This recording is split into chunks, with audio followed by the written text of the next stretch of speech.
Happy holidays, it's me, Lou Manfredini. And Lindsay Smithwick. And we are giving you some holiday drink recipes from our friends over at Whiskey Acres.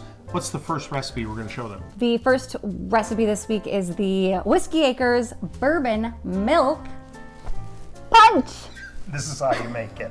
All right, Lindsay. Well, I've got the Whiskey Acres straight bourbon whiskey, and the recipe calls for 1.5 ounces of Whiskey Acres bourbon.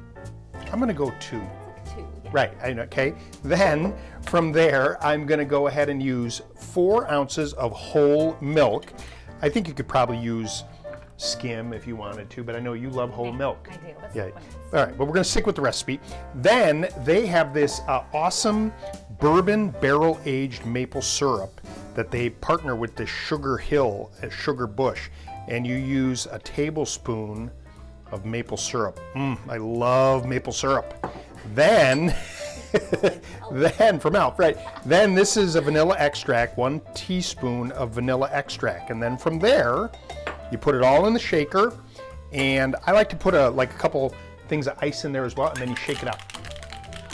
And you shake up this lovely Whiskey Acres bourbon milk punch. Then you pour it over ice. I'm going to go ahead and pour it.